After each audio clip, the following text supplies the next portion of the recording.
Network on Scots with Soul. Yo, what's happening, folks? Welcome back to the IndiScots Scots with Soul podcast. This week we have Xhaviera joining us for the first time. Hashtag not Scottish, but she's here anyway. LaythisToRest is rejoining us again this week. Welcome back, Pete San. And I've got my co-host always with me, SMViper. How are we doing, boys and girls? We'll start with you, Xhaviera. How are you? Welcome to the podcast. How have you been this week? Thank you so much. First time a non-Scottish person. Interesting. Yeah, first non-Scot on the podcast. What can you do? Well, we've hopefully got to expand it a wee bit this year. As long as we can keep a few Scots on the podcast, we're fine. Because me and Viper are Scottish, so yeah, we'll always keep a Scottish sense to the podcast. So welcome. Thanks for joining at short notice tonight. No problem. Well. Pete, let's be real as well. You're Swedish. That's kind of part Viking. Yes, we could be part Viking. Oh, we could be part Viking. She's a Norwegian princess. That's what we call her. Oh, fuck off! Oh hell, Norwegian fuck off! Norwegian Viking princess. I will kill you someday. Odin will smite you, good stuff. She's like, I'll jump in my longboat. I'll come for you. Yep. Bring the great heathen army with me all over again. Thor. Sorry, Xhaviera, but welcome. Pete San, how are you? Welcome back. What you been up to this week? Thanks for having me again, man. Much appreciated. Nothing exciting, to be honest. Just back to work for 2 days after the break. Been playing some Hollow Knight on stream, which has been really, really cool experience so far. Is that it's like a Metroidvania style game, isn't it? Oh yeah, it's like so it's like Metroidvania meets kind of Dark Souls type gameplay. So you've got your traditional like 2D platforming and adventuring and like going back to areas with new abilities and accessing like never before seen things. Yeah. But then you've got like the Dark Souls kind of like death type thing where when you die you go back to the last save point, but you need to go back and retrieve your soul or you lose all your money and stuff like that. That's quite cool. See, what I like about those type of games is like my experience is mostly Castlevanias, right? But what I like about those games is at the start of the game you go past upgrades that you can't get and you'll be like, fucking can't get it, and your brain's going mental with anxiety, and then you get this cool item and then your brain just goes to you, remember that? That's the power to get it, and you're like running away back through the castle like yes, I fucking love it for that. And then you've got the added thing of going back for your souls as well, so that does sound quite good. I actually think that I'm not much of a game that over, but I actually think that sounds kind of interesting. Yeah, the Metroidvania games are really good, and Dark Souls games are really popular. Like Dark Souls games, I've played and completed Bloodborne. And I've tried the normal Souls games. The normal Souls games are too hard for me. But that's the main plot point of the Dark Souls games, is they're a nightmare, man. And here's the thing, right? If you say instantly that the Dark Souls games are too hard, you've let them win already. You can't let them win. You need to beat them and prove them that they're not too hard. Well, right, I'm going to quickly jump in on this one. Right, all I done, right, was plug my controller into my PC, and my character just starts spinning, and I can't stop it. Right. Like one of my most viewed clips on my channel is me going, "Wait, what? No, stop spinning! Stop spinning! Stop it!" Like, have you figured out, is that an issue with your controller, or is it just your version of the game that just doesn't like controllers? No, I plugged in my controller. The way I had to fix it was by restarting the whole fucking game. Oh, sounds probably. Like see the way sometimes mine's what's in the PC is if I'm holding the analog stick in or it's moved a wee bit, it takes that as 0 point. So maybe your analog stick was like full right or something, and it's took that as the 0 point, and your guys just go round in a corner. And when you restarted the game, your analogs were set at the right as it started, because that's sometimes how my DS4 tool works. But Pete, I take it you're a Dark Souls player then? I've played the first one a few times, and I've completed it once, but I've never done 2 or 3 or Bloodborne because I don't have a PS4. I don't have any consoles. How do you feel about the control scheme? What, in Dark Souls? Aye, like did you play it in console or PC? I played it on both console and PC, but I would never attempt to use like a keyboard and mouse with Dark Souls. Yeah, it's just made for a controller, Yeah. A lot of Japanese games are made for controllers because I feel obviously it's made for a controller, but people who play claw Do you know what I mean? Like, I feel that's what it's made for, because when I go to play it, it just feels so unintuitive where the buttons are for me. That's one of the reasons I say it's too hard. The thing about Japanese made and developed games is that they always make their games, well, not always, obviously, but traditionally games have been made with a controller in mind, because the Japanese video game market and the Japanese video game mentality is you play games with a controller of some sorts, and a keyboard is maybe just a wee bit too much, because the Japanese games like to be kept simple. Yeah. Have you seen the Japanese alphabet? Of course they don't use keyboard and mouse.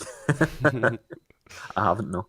I have actually. I'm telling I obviously see it all the time. But I started up Metal Gear this week, man, and I pressed X on the main menu, and it took me back to the start screen. I'm like, fuck, it's circle.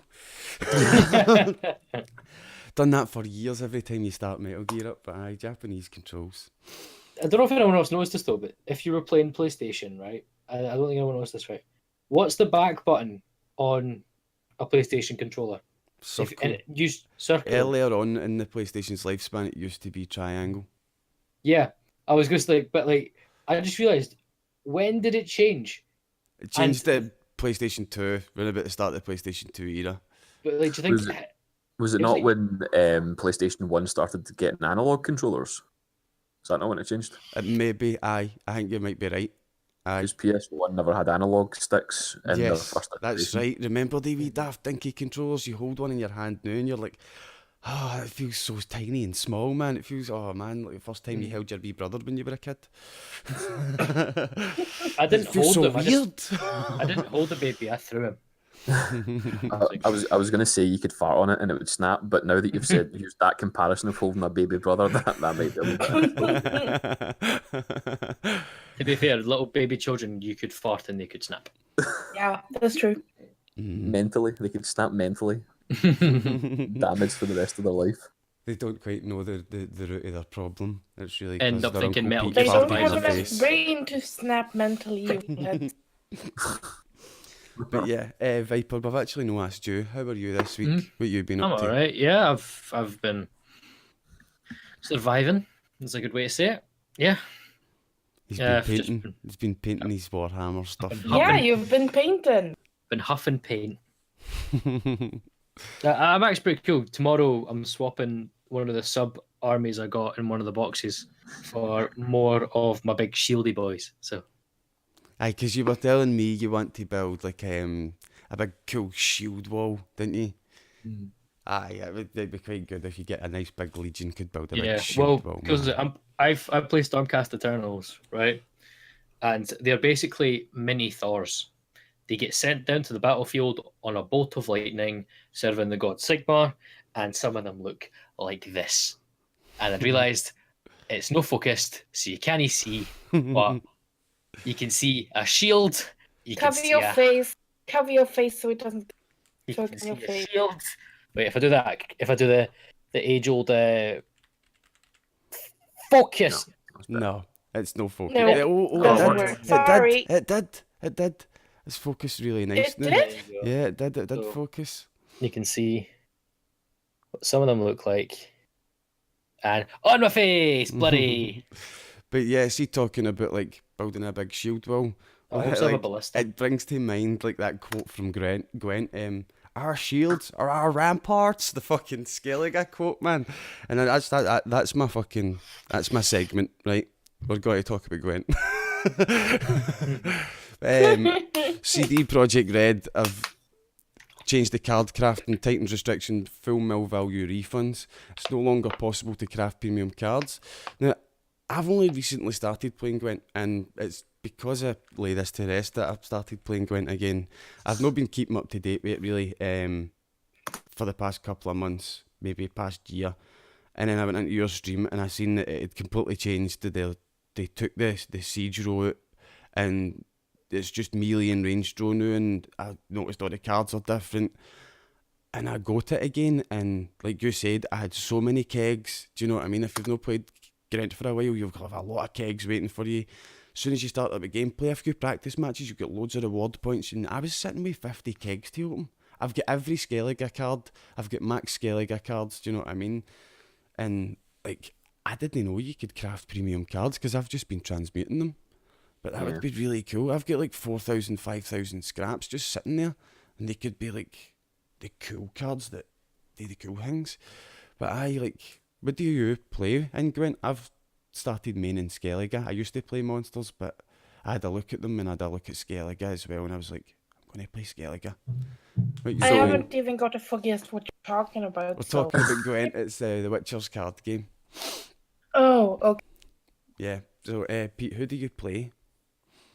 So pretty much what you've seen on my stream is pretty much monsters exclusively. You just play that consume deck, is that it? Well, so far, yeah. Because I'll go back to trying to kind of I'll go back a wee bit, right? So when the beta kind of was coming towards an end, I was playing monsters and I was playing a little bit of Scoia'tael. But when the beta ended and I noticed that the game had changed completely, I thought, fuck, I need to completely relearn all of this.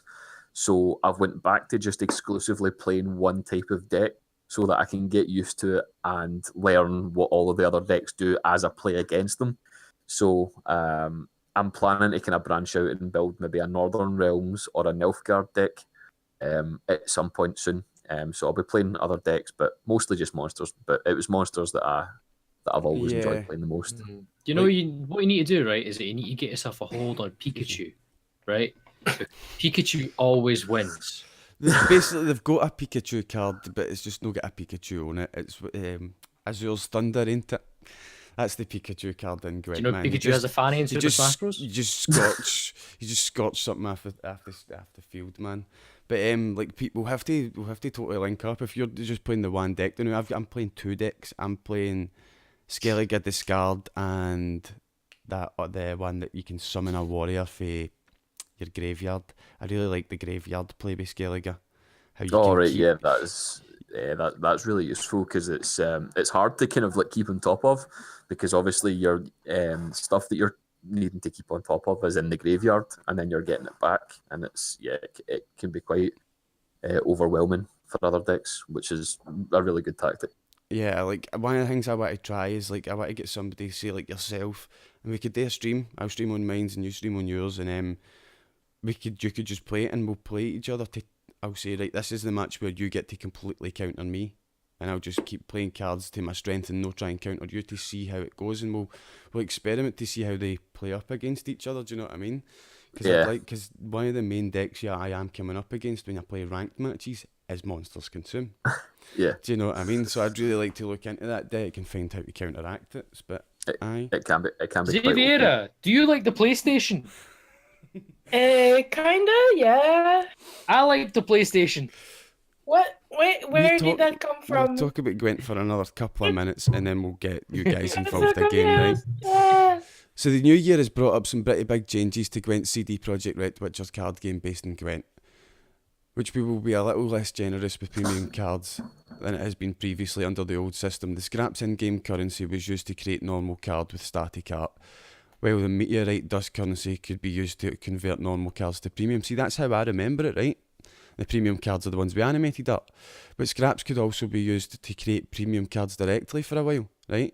Mixing variety and the game economies, which developers said has diminished the experience. Now, I kind of agree with them on that. Smell loot packs. Like, see if the way for you to think about it, Xhaviera and Viper, this specific scenario is, see, you get into a game and you'll get like a normal currency in a game. Like, do you know what I mean? You'll get an enemy drops the currency, right? That's what scraps is. It's the currency you get very easily in the game, and you could build the premium cards with that currency, right? But it took away from the meteorite dust being the second currency in the game. It drops frequently, but not as frequently as the primary. So that was how they kept the cards rare. So being available with normal scraps, they're not as rare anymore. I kind of agree with them on that. It kind of helps their economy a wee bit. How do you guys feel about stuff like that? Should the cool stuff be available to more people, or should they keep it in, like, not behind a paywall, but behind a game time wall? Well, I just squirt Lucozade and it hit my teeth and it went all over me. So fail. Yeah, I think there is a need for very well moderated middle area. It shouldn't be too easy to get these premium cards. But on the other hand, the game stops being fun for less experienced players if they don't have any availability of them at all. Yeah, and like... So you really need a moderated medium. Yeah, you're totally It right. shouldn't be too easy to get these... What was it? Meteorite dust something? Yeah, meteorite dust is the secondary currency. It's a bit more hard to come by. So it shouldn't be too hard, but on the other hand, it shouldn't be... You get them every other second either. Yeah, because like, see, the way it is, like, you can buy meteorite dust, you can buy the normal currency as well, right? But like, see, for people who don't have the money and they're putting the game time in, they should be able to get this stuff as well. And that's what you're talking about, that moderated middle ground. Put it to buy with some kind of experience point or some kind of, experience point, some kind of value. You'll have more experience in this than me because you've played it more. They've brought in the new reward point system, haven't they, Pete, to Gwent? Where you do a certain challenge, it'll give you a reward point. You go to the screen and you can buy certain things, like it'll give you iron ore or... Yeah, so there's it's like a weird kind of like map system where you start off at one point. You can select between a variety of factions and individual leaders within the faction, and it's they like have their map own meets level up tree, isn't it? Yeah, pretty much. Basically, you start off at one point and you can branch off into different directions, and each direction has like different rewards, i.e. like a chest with like 2 like faction specific packs, or like 3 or 4 kind of like generic packs, or you can get like ore to buy your own packs, dust to make your cards premium and stuff like that. Now, you were talking about currencies there. There's 3 different currencies. I know you mentioned that. Now, the first one is ore, which is the currency that buys you packs. Every 100 ore gets you a pack. Yeah, how many cards in a pack? 5. There's 5 cards in a pack, so you're guaranteed. Okay. It's kind of like the old. If you ever played Yu-Gi-Oh, you're always guaranteed a rare, but sometimes you can actually get more than one. Okay. So some packs I've opened, I've had like 2 shinies. Mate, I got a triple gold pack the other night. I'd opened 25 packs. I was like, I'm going to leave it to open them on stream, and I was like, no, because my decks could be better than new when I'm playing. So I opened them up and seen I got a triple gold, man. I was like, oh, you bastard. First card I done, second card was a blue, and it was fucking just a normal Northern Realms. And then the third card I done was a gold, and the normal, it was like a Scoia'tael one, and the middle one with the lock on it, opened it up, and it was a fucking gold as well, man. I'm like, yes, triple gold pack. It's fucking, oh man, so happy. You can tell what you're going to get if you hover over it, because the wee aura around it tells you what colour you're going to get. That's right, so it does. I noticed that. I did notice that later on, but I didn't notice it when I opened that triple gold pack. But yeah, like you say, ore's the last currency. Continue what you're talking about, Pete. I'd quite like to discuss when I talk about this next kind of currency, which is the shards, scraps. Sorry, I don't know why I call them shards. Scraps.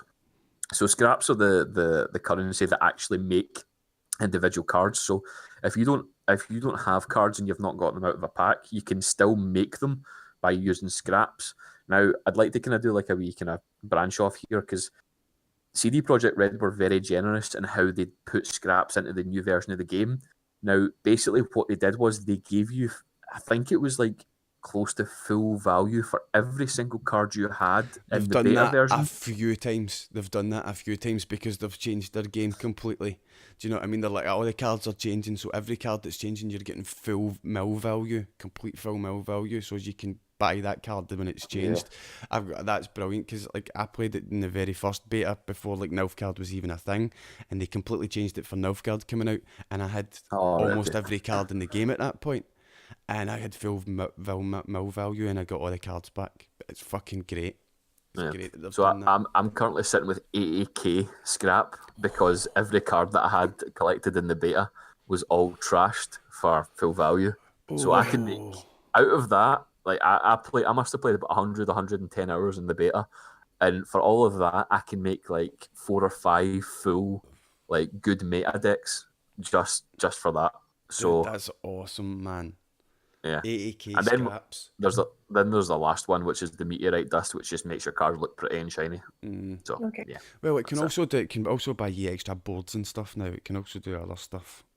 Yeah. The It's meteorite vanity. dust. It's a vanity currency. Yeah, it's the vanity currency. But aye, that's the Gwent stuff over, Viper. You can wake up now. It's weird because like I've only ever played physical card games. Yeah, me too. Like Mate, I was I a have big the Yu-Gi-Oh original player, set big of Pokemon Gwent. player. I have the original set of Witcher Gwent cards in card form. I bought them off Epsy when fucking I was playing The Witcher, man. And I've had my friends round a few times and we've been sitting playing The Witcher fucking with actual cards, man, with our 3 rows and all that. It's really quite fun, but it plays completely differently. Like, see, Pete, do you remember playing the Gwent in the actual Witcher? Is that something you've ever done? Oh yeah, of course. Aye. Do you remember how much the spies were? How many spies there was? Like, it's so much fun playing Nilfgaard in the original Gwent, man. You're just like, spy on your side, spy on your side, spy on your side. Oh, I've got no cards left. I'm sitting with all my cards, man. See, if you have 2 or 3 spies in your deck, you're pretty much guaranteed to win. That and the resurrect cards, like, just so OP to play against the NPCs. But sometimes spy cards can be really, like, see you playing monsters. Sorry, I set them off again. You can consume them. Yeah, You you can can consume them. You them. can also use Cyclops to throw them. So Throw this, them back you, at people. yeah, you know the cow corpse card or whatever it's called. Can't remember what its actual name is. Rot tosser. But yeah, rot tosser. That's it. So it puts the explosive cow on your side of the field, and then it destroys your highest unit on that row. You can throw that back at them. It doesn't. Oh, you can throw rot tosser back. I didn't You can know throw that. rot tosser back. Yeah, it's a really good counter. So Cyclops is useful for a lot of things other than just doing damage and getting another Death Wish off. Death Wish used to be one of my favourite decks. But aye, Viper, take it away. Yes. There's your section. Oh, Eurogamer. right. So, this is a funny one. There has been an imposter in the Overwatch universe. Now, basically, it's kind of cool how you need to turn off ad blocker, COD. No thanks, I will keep blocking ads. Basically, what happened is that the way that like the competitive scene works, it's kind of like it's kind of like how you expect it to be. Is like you just play by yourself, you get better and better and better, and each section in Overwatch has like a table, and like because I can go to Overwatch and I can type in, I can look at the EU top 500 ranked players, right? Right. And it will show me the top 500 ranked players, and you can guarantee a couple of them are on pro Overwatch teams because that's where they get picked up. Now, obviously, was you know what I mean? Like, obviously, Yeah. Scout's got to be looking at Yeah. a board like that. Can you imagine being a gaming scout? You're just like, top leaderboard, that guy, right, cool, that was an easy job. Give me money, I scouted that man. But you get all that, and the way it works as well is the reason it exists is so the higher tier players play with the highest tier players, and a lot of these high tier players are Twitch streamers. So usually you'll end up seeing the same name pop up on, like, it's how I can't just go onto a North American server and play the like Seagull, who's a good player like that. You know, I won't get shoved in with the whole, you know, Soul Dynasty team. You know, that it's to stop, you know, shitting games happening is what I could say. You know, squash matches. And they noticed over time there was this player called Ellie climbing the fields. And it came out that everyone thought Ellie was a girl. And it is sad because Don't it assume happens. genders. Oh no, they But heard it that's on something we comms. already knew by now. They heard it on comms that she was a girl. And I'm a It- lady. Well, I mean, put my tris wig on. And... go for it. Hey, I'm actually Ellie. I'm actually Ellie, hi. But like, this all happened. Started climbing up, and she got scouted by a tier 2 team, who I can't remember what their name is.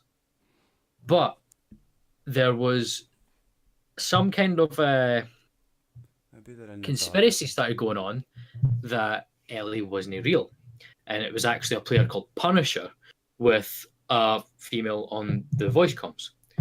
And it's not been confirmed that if it was him or not. But it got really interesting. And then it turns out she was actually fake. She was another pro player that got like shoved on like the said to be female, and they dubbed it as a social experiment. But what it did actually bring to light, right? And it's That's not a like fucking get out of jail card if I've ever heard one, ain't it? But the thing is, like,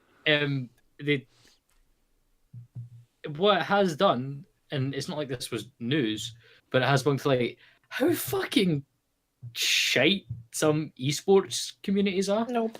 Oh my god, the sun just appeared in Xhavier's face. No, See, there's I was also turning on the light. There's also the opinion on the whole thing, like, who fucking gives a fuck? Yeah. Do you know what I mean? Like, who really cares if it was a girl or not? Do you know what I mean? Like, it was more what like does how, it matter? Oh yeah, like that. But it was also then interesting was if she was actually a fake player, how the fuck was she then scouted? Because this is that where account, that account did go up the ranks. So do you know what I mean? Like I was Yeah, saying exactly. earlier. How did this person go up the ranks? Because I don't think I'm not into Overwatch, but my thought process is, are bots that good? It must It be must if they're have been climbing a the real ranks. person behind it. Yeah, it's got Because to be. someone must have been playing that. Like So why would someone spend all that time climbing the rank? And a fake account. Yeah, and not take credit for it. Yeah, it was just really interesting because then there was a oh god, I'm really bad with names. But there was a Jim. aye, let's call him Jim. Jim has leaked a lot of stuff in terms of players and Overwatch and everything, and he's been pretty accurate most of the time. And he tweeted saying in direct messages, quote unquote Ellie is actually a 17-year-old girl, and they're saying that she wasn't the one playing because, in her words, she was not good at Overwatch. And I'm like, more like this, all of this, right? The reason it doesn't get me is that you think to play for a team, you'd have to sign contracts, you'd have to, sort of legal issues of when you're playing, how much they're going to pay you for playing on their team, sort of all this stuff. And apparently she was just signed. And she wasn't even real. But if she was the real, how can she be signed? It's just like, what's going on? People are just losing their shit because it was a girl. That's what it sounds like to me. Mm-hmm. It has it has oh no, girl kind of girl gamer is good. Oh no, girl gamer.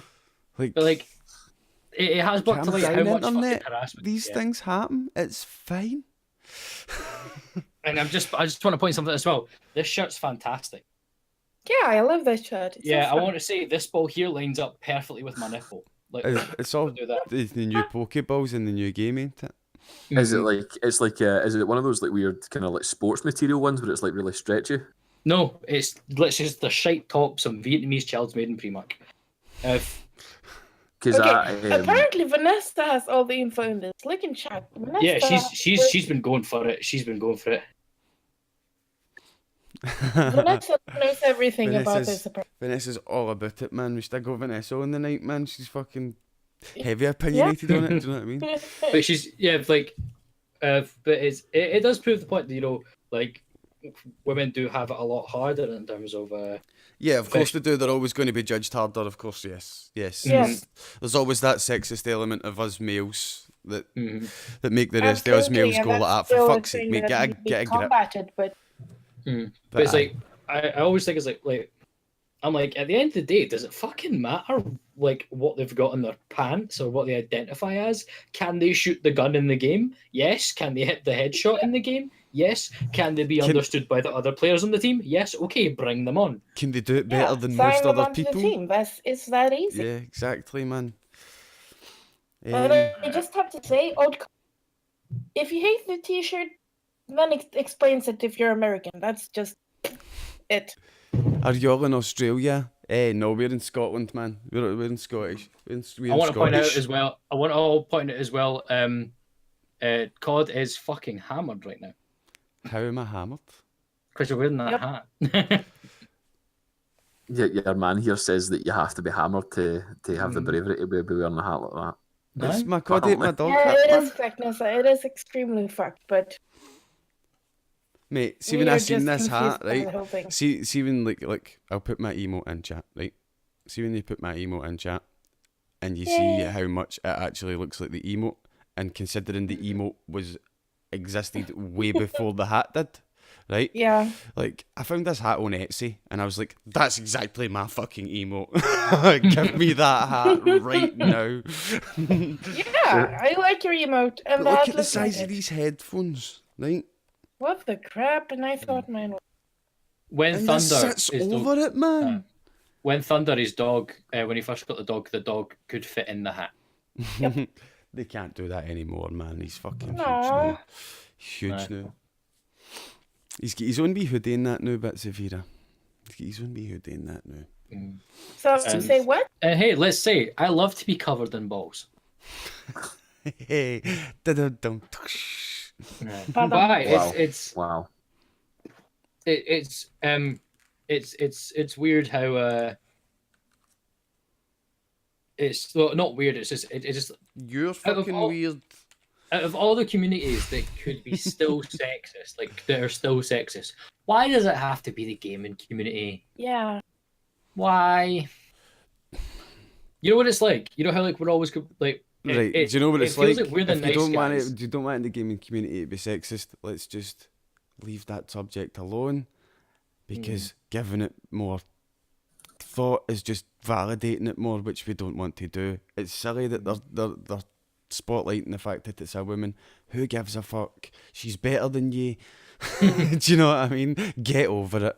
Wait, hold on. Shall I That's go my full general nerd? opinion. Right, okay, ready? Right, hold on. I'm going to have to put my light on for a minute so I get the the gleam that hides my eyes. Right, you ready? Right, I need the gleam that hides my eyes. You know the anime thing. Wait, ready? How dare she? She is a female gamer. And she won't date me. This is why the nice guys never get a chance because they go out with douchebags. She's a bitch whore.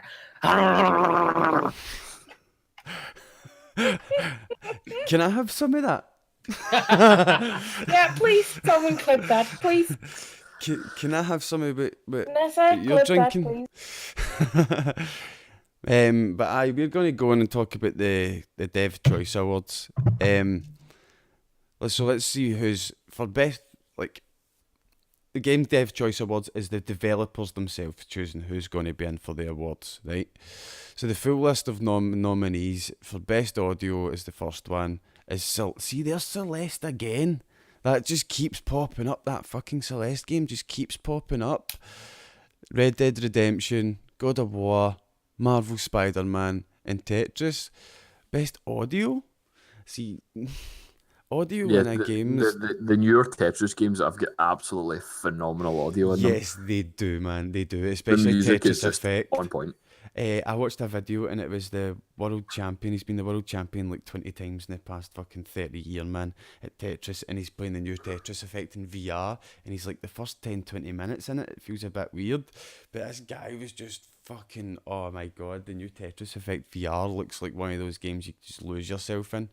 Do you know what I mean? Like, you take the headset off, and your girlfriend's like that to you. Fucking 3.5 hours fucking playing Tetris. You're like, what? 3.5 hours? Sorry. I felt like 10 minutes. But who do we think's going to win that? Best audio, Celeste, Red Dead, God of War, Spider-Man, Tetris. Pete, who do you think? Well, that's kind of a weird choice because all the games apart from Tetris and Celeste have like are kind of different. So it's like the AAA games that are involved in that list are all kind of like big, grandiose, like orchestra audio and like big, massive AAA music stuff. But Celeste has an 8-bit soundtrack. It's Yeah. like very basic, but with it does so much with the limitations. It just sounds amazing. And Tetris is just like, is that not just banging techno? I am Pretty the much. man who arranges the blocks as they continue to fall from up above. It's fucking Tetris, do you know what I mean? It's got great music. So, I mean, if one of the big ones wins, then it'll be a bit, but it'll be like a kind of... yeah, I totally agree with you. I'd like to see Celeste or Tetris Effect win that section, man. 100%. What about you, I Viper? can see Celeste winning it, but base it solely on, like, oh, it's the wee guy, we need to let the wee guy win, potentially. You think they'll get the White Knights? The White Knights voting for them? See, maybe, but then again, there's got to be so many people just voting for Red Dead because it's the game they're playing and their friends are voting People for are it. scared of Rockstar. No, because you know what people are like nowadays. It's popularity contest, isn't it? It could say, but like it's best audio section, but it doesn't really matter to some people. Do you know what I mean? It could say anything there, and people are just like, my favourite's God of War, my favourite's Red Dead Redemption. Vote for Red Dead Redemption. They're my pals. Do you know what I mean? Clan mentalities. Aye. What about you, Xhaviera? Who do you think's going to win? I can't say I know anything about any of either of those. God of War has got really good music, man. The God of War soundtrack. No, I always haven't good. seen I haven't played it. I haven't watched it on Twitch. I have no idea of what the audio of any of these Kratos. are. But fucking love God of um, War, man.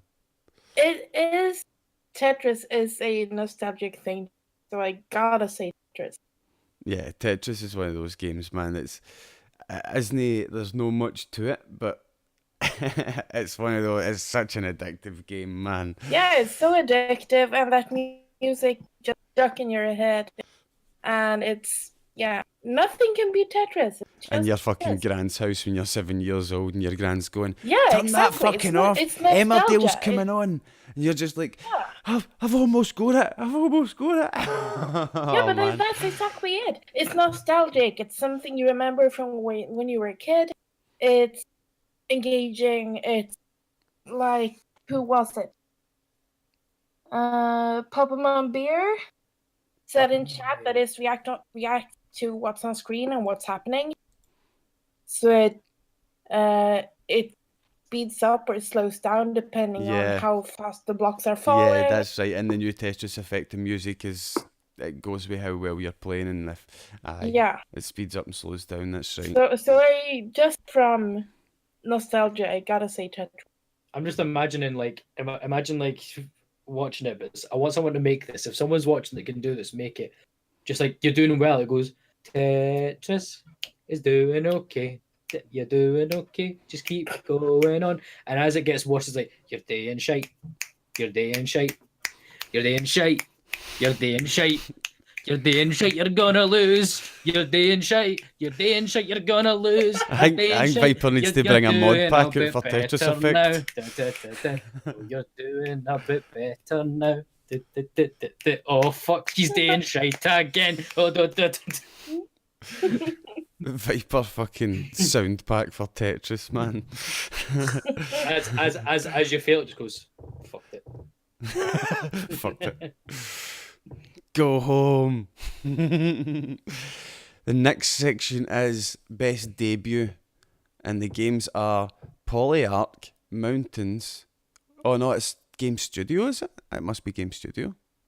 I was about to say I've not played any of these games. I don't know. Is the game the one in brackets for the debut? I guess so. Yeah, because we've got Normada Studio. Aye. So it's best debut. Is it the best? Yeah, so it's the best game that the studio has made, and it's the first game that they've made. Right, aye. So it's Okay. new studios. So Polyarch, Mountains, Nomada, Villa Gorilla, and Sabotage are all the devs. Moss, Florence, Gris, Yoku's Island Express, and The Messenger are the games that they made, and that's their debut game that the studio has made. Okay. Right, okay. I've heard a lot about Yoku's. Looks really good. So Yoku's Islands Express, if I remember correctly, it's the game where it's like a 2D platformer, but the combat in it is pinball. Oh, is it? Which is really weird. So it's like That it's sounds like fun. it's like a weird 2D action platformer, but when you fight, you go into like a pinball scenario, and you need to play pinball to win, which is really strange. But Gris, quite a few people that I follow have been playing that. I'm not entirely sure what it's all about, but it's meant to be pretty good. I've heard a little bit about the Messenger and the other two. I'm not gonna Gris sounds like a South African game about grass. Yeah. We're going to What- cut the grass. Boo. What I'm looking at is the one in honourable mentions. Beat Games with Beat Saber. I think that's Oh, Beat shite Saber is that so they're much only fun. in honourable Oh. mentions. They should totally Beat be a Saber nominee. is so much fun. I've They should played be it once. fucking winning. Aye, like Beat Saber is the Yeah. best game for VR. Yes, it's my so vote much to fun. win that section is a fucking honourable mention. Do you Although know? I have played the locomotive game, the Far Lone Sails. I played that on. That was a phenomenal game. It wasn't like it didn't have a lot of content. You could maybe beat it within you can beat it within an hour, I think, because it's literally just the whole game is like one level. You start off at the left and you go all the way to the right. You basically just have to Oh, escape. yes. I love a game that's that simple. Do you know what I mean? Like, Um, you can play it with your fucking nieces and nephews, and you're like, "What do you do, Uncle Graham?" And you go to the right. You go to the right. It's just that simple. You go to the right.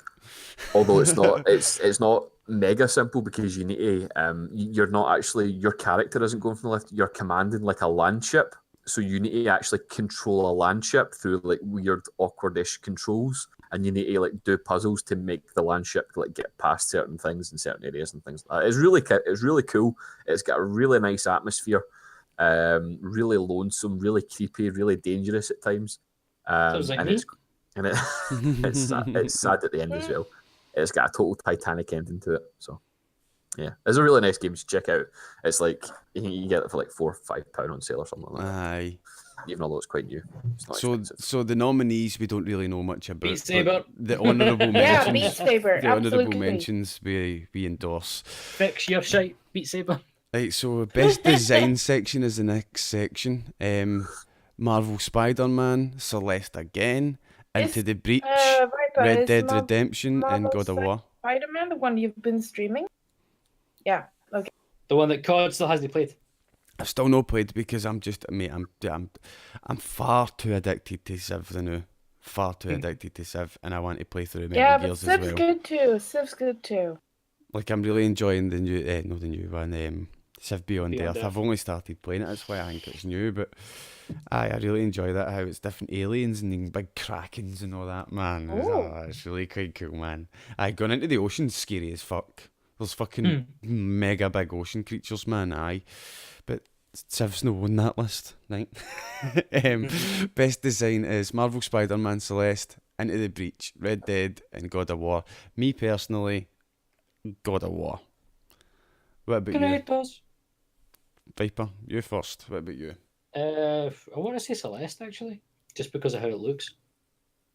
It It's does look really very- good, It's a very pretty game. but my vote's still God of War, 100%. Kratos. So Xhaviera? this Yeah, Sorry. hold on. You go first then, Pizza. no, are you sure? Yeah. Okay. Okay, I'm back. My computer thought I had been active for too long. It closed.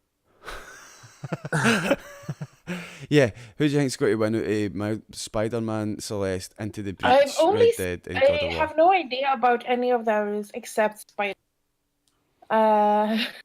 Me personally, Spider-Man, I'm kind of a wee bit put off because of the way the combat style is, but it's supposedly not exactly like Batman.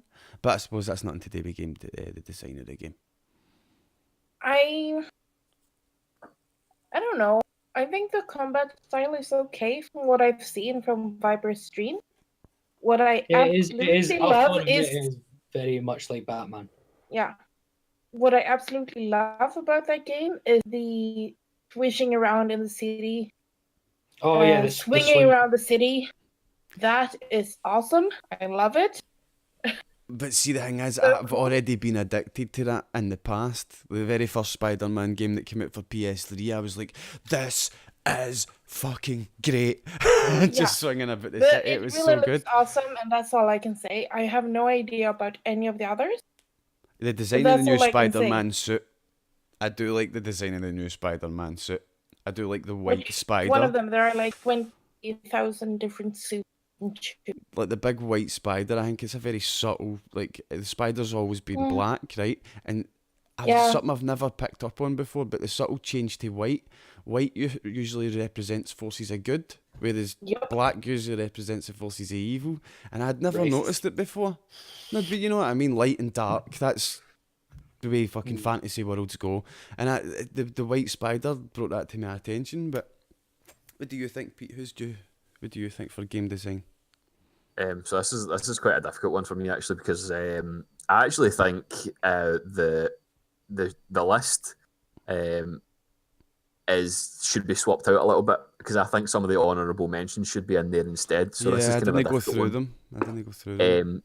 So I think Return of the Obra Dinn is potentially one of the best designed games that I've seen in recent memory. Has anyone ever seen anything about Return of the Obra Dinn? Yaldi streamed it on his own channel, and it looked really good. That game's design is phenomenal. Like the amount of effort and that's like a one guy studio that made that. It's the same guy that made Papers, Please, that made Return of the Obra Dinn. Is it Papers, Please? Is that? It's the same guy that made Papers, Please. Nice. I gotta check that one out. By the way, fun little fact for you here. Guess what AAA game references Papers, Please? Red Dead Redemption. No, it's an older one. It's not out this year, but it's an older one. There's a AAA game that is that references We'll come back to that later. Let the chat guess for 10-15 minutes. Like, Pete, continue. So my personal choice would be Return of the Obra Dinn, but obviously because it's not on the actual list, I'll need to pick something else. So I'm either going to go... This is kind of difficult because all of those games are designed well in different ways. Now, Spider-Man is designed well because it looks stunning, and it's very loyal to like all of the Spider-Man universes that have come before, like all in the comics and the other games and TV shows and all that. So that's learned not to make the fans angry. Yes, exactly. It's very fan loyal without being fan servicey, which is really good. Celeste has great design because its level design is phenomenal. The amount of effort that's been put into the level design and the way that game looks, just incredible.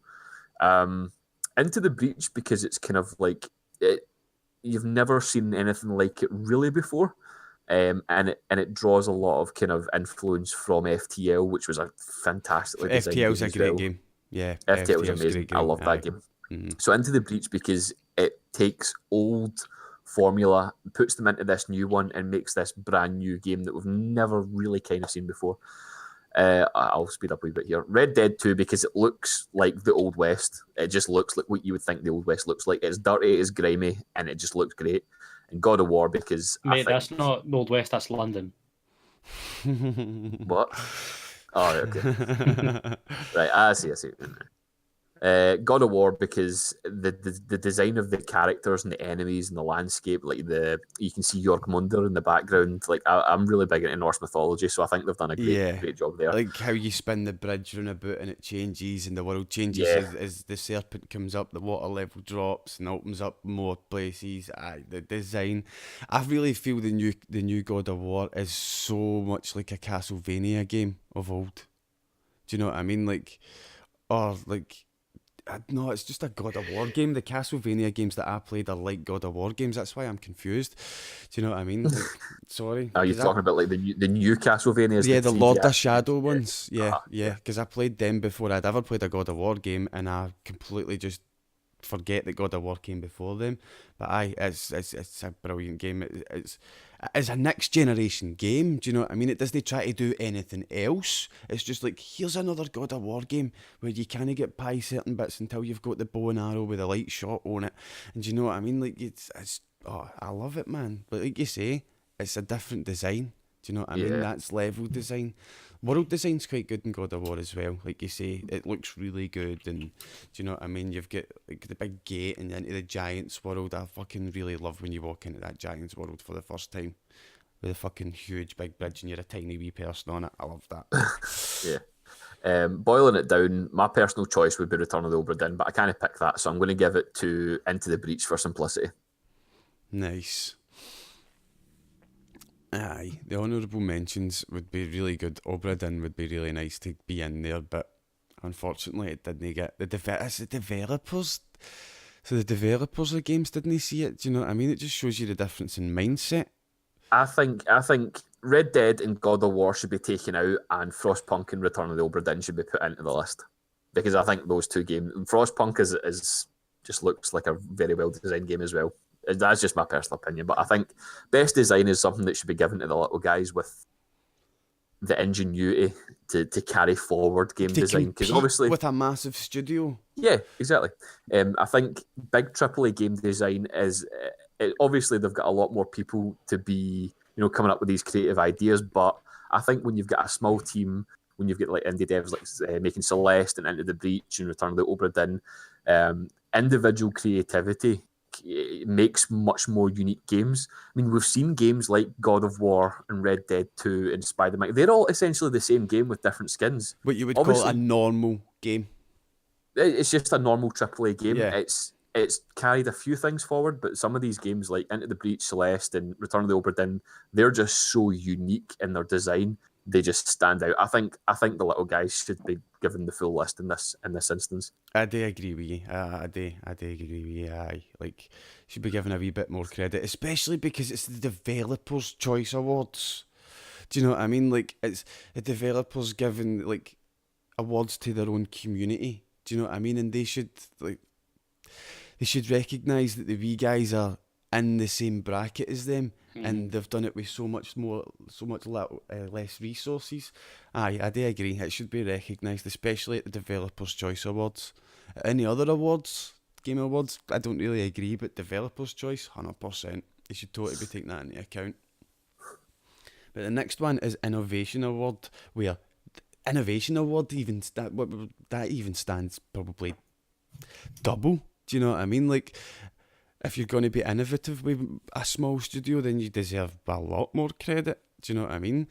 But here we go again. It's Red Dead, Florence, Nintendo Labo, Tetris Effect, and The Return of Obra Dinn. It's actually in there as a nominee. We get to vote for it this time. I'm giving the Return of Obra Dinn award. I'm voting for it. Give them. I know it's award. weird, right? I'm giving it to Nintendo Labo. Never seen Nintendo Labo. Right. Me Do you know what it is? Nope. Nintendo basically are selling this cardboard set where you get to make physical objects. we don't talk about Nintendo in this stream. It's Nintendo. So Nintendo are bringing out, like, they brought out this, like, basically it's like a cardboard set. You build what you want to build with the cardboard, and that's your controller. So, for example, you want to make a piano, you can make a piano that works. Like, you press different keys. It's out of cardboard, and then it triggers it in the game. It's really cool how it works. All right. And so Labo's like laboratory then? Yeah. Basically, yeah. But the reason I'm thinking that is innovative, right, is what do you... Imagine the profit margin right now for Nintendo. Like, I'm sorry, like, how much... Like, they're literally selling shite. Let me take you back. Let me take you back in a wee quick journey through time. Christmas Day, 1996, right? You've got all these toys, right? And then you're pulling your toys out the box, right? And then you see this empty box. What do? You're away. I played with the box.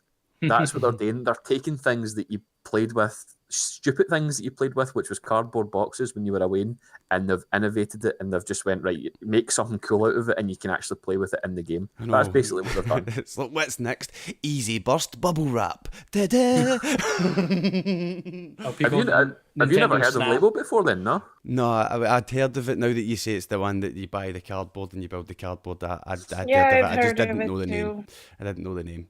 But I totally agree with you, Aldi. Fuck off. I'm not giving you £200 for some cardboard.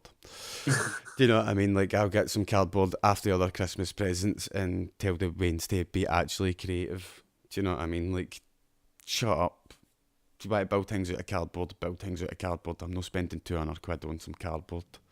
Do you know what I mean? Like, there's a line. Come on, but this cardboard has drawings on it. It's like, that's it. Aye. It wasn't that expensive. No, it was 80. It was the game you were paying for as well, because they give you the cutout kits for the cardboard so that you can just remake it yourself. It's the game you're Ah. paying for, and So there's it's like a- 4 or 5 different games. So it's a cutout, and you have to supply your own cardboard. No. They give you the cardboard initially, and then if it ever breaks, I think they give you the blueprints for it for free so that you can replace it yourself. That's not so I'm surprised bad. nobody's just went and put the blueprints up on the internet and going, there you go. No, I think thought- that's the idea. Like, The way that had been because pitched to you me need to there. actually buy the game. Hmm. Like, the point is having the game and the cardboard, because the cardboard interacts with the game. Because you put your controller in the slots and the cardboard pieces that you've made, and then you play the game with the cardboard toys that you've made. So if you don't have the game, then there's absolutely no point in the cardboard. You need the game Yeah. for it to be relevant. Hmm. So, winner in that section then, Pete? For Innovation Award, Red Dead, Florence, Oh, yeah, Nintendo sorry. Labo, Tetris, Return of Obra Dinn.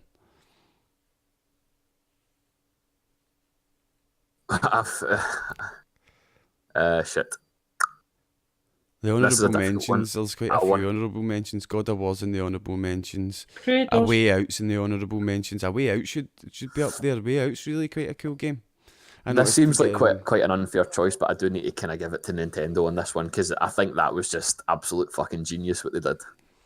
We take out the cardboard and we make them pay for it. Well, see the thing is, it's classic Nintendo.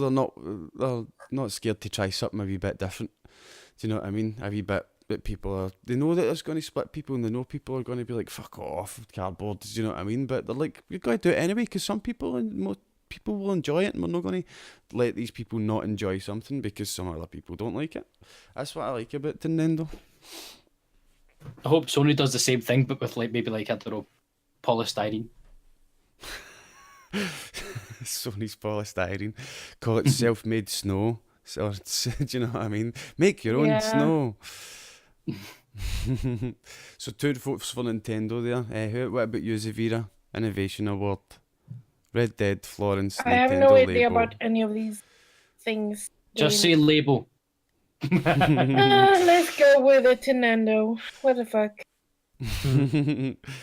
Right, best narrative is the last one we're going to go through, and that's Florence, God of War, Spider-Man, Obra Dinn, and Red Dead Redemption. The best narrative, it's got to be God of War for me again, just for the sheer presence of Mimir on your. Do you know what I mean? He's a great narrator.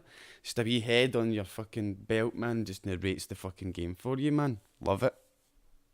Brilliant. How about you guys? Who wants to take the first vote? None of them. Because I know this is an instant choice. I'm going to have to fanboy over this again. Return of the Obra Dinn, just because it's just like old school kind of like noir detective-y comic kind of narration, and it's just phenomenal. It's just so good. It's fizzy, it's ginger, it's And phenomenal. I don't really know any of them except Spider. Oh, come on. You're a Norwegian princess, Xhaviera, and you're not going to vote for God of War in Norway? Cod? Do you want me to kill you for real? You have to find me first. Odin will smite you. Don't. I'll leak your address. Yeah, Viper is your address. You can link it to me. That moment where COD realizes, shit, he knows where I live. But what about you, Viper Son? What would you vote best narrative out of those games? None. Detroit Become Human. Is that that's in the honourable mentions, so it is.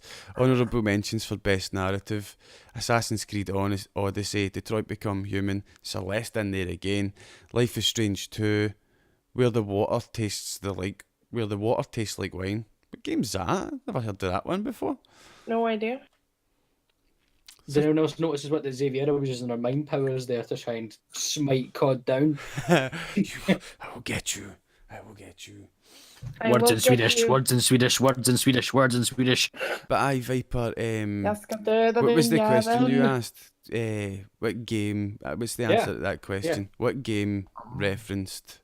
What was it? What was your question? Yeah. What game reference papers, please? Aye, go, tell us.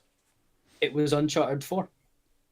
Uncharted 4 referenced Papers, Please? Because the guy who made Papers, Please was an old Naughty Dog employee. Alright, okay. Oh, really? And it's people are thinking it was as like a congratulations, you fucking good game. There's a lot. It's just a little one. But what happens is that you walk through a little passport office, right? And Nathan makes a little comment going, you know, I've got this to look forward back to the States, and he goes, could be worse, could be at Stortska. Ooh. Very good. So in other words, Yeah. Stortska lives in the Uncharted universe. Welcome to Aristochka. Here, by the way, where the water tastes like wine looks amazing. It's like a weird kind of like narrative-driven puzzle game. Is it on Steam? It'll be a Steam thing, aye. Maybe Linky put in chat. Quick wee bit of trivia for you again on Easter eggs. There was a recent game that just came out about a month or two ago that referenced. Oh fuck, that's the wrong thing. They're already here. That referenced Getting Over It with Bennett Foddy. I don't know what that is. It was the fourth in its series. There's a hint for you. Here we go. There's the thing. Basically, you got to the edge of a cliff, and there was like a weird kind of like pipe sticking out. It's like, what the fuck? But when the character that you play, I won't give his name away because that's just too much of a hint, walks up to it, he basically jumps into a pot, and you can play Getting Over It with Bennett Foddy in the game. Oh, aye. It's weird how it looks as if you're looking at the map for like an overworld, but then you're walking about it. It looks really interesting. Look at the art style, it's just Yeah, phenomenal. the art style's really cool. But yeah, so you can play Getting Over It with Bennett Foddy in this AAA game that was just recently released. And the guy actually, like how the guy that narrates Bennett Foddy in the actual game, he narrates it in this AAA game as you play the Easter egg, Nice. which I thought was really cool. That's a wee touch of class, ain't it, man? Getting the actual voice actor in's always a wee touch of class. Yeah. 'Cause Any takers on what game it was? No. There was an Easter egg like that. Oh no, I have no fucking idea, man. I'm going. Zero. I'm going to say Viva Pinata. Right. Good choice. I would just be trying to be a fanny and guess something funny as well. So It was Just Cause. It was the new Just Cause game. Oh, but Just Cause 4? Yeah. Have you played it? No, I've just seen the Easter egg. It looks really, really fun, man. It looks really fun. They've added rocket boosters into the game, and you can like put rocket boosters on, and like again, Yaldi Time was playing it right, and he just walks up to this cow and puts a rocket booster on the cow, and the cow's just like, see that way you deflate and like you blow a balloon up, and then just let it go, and it just goes fucking deflating cow, man, like. It's quite cool some of the tactics you can do in that game, because one of the tools you can get are balloons, right? And these they'll lift like your, and like kind of like in Snake, you put a balloon on, it goes. Just Aye, like the Fulton recovery balloons. looks like that, and he puts it on puts two on a boat, so the boat's nose starts getting lifted up, but not enough to lift it fully off the ground, and he puts like 8 boosters on the back, and then just shoots forward. And what happens is, as it starts going, the boat goes forward, and as it hits a jump, it goes. Just goes straight up. And then just slowly starts coming back down. Then hits the water again and shoots back up. Just Cause is why they games. It's just a pure fun sandbox, ain't it? It's just why they fun sandboxy games where if you're just in that mood to have a wee fuck around in a video game, Just Cause is the game for you, man. Aye, is there anything else you guys would like to talk about before we wrap up? I want to talk about the communist regime. No, you Oh, don't. where? You're not getting to talk about the communist regime. Because there is no Better communist dead regime. Better red than dead. So that's a no for nothing else to talk about then? Because we're past 10 o'clock and we're through our subject. So thank you for watching, guys and girls. And thank you to Xhaviera for joining us, Pete for joining us again, and SMViper for not stealing my corner again this week.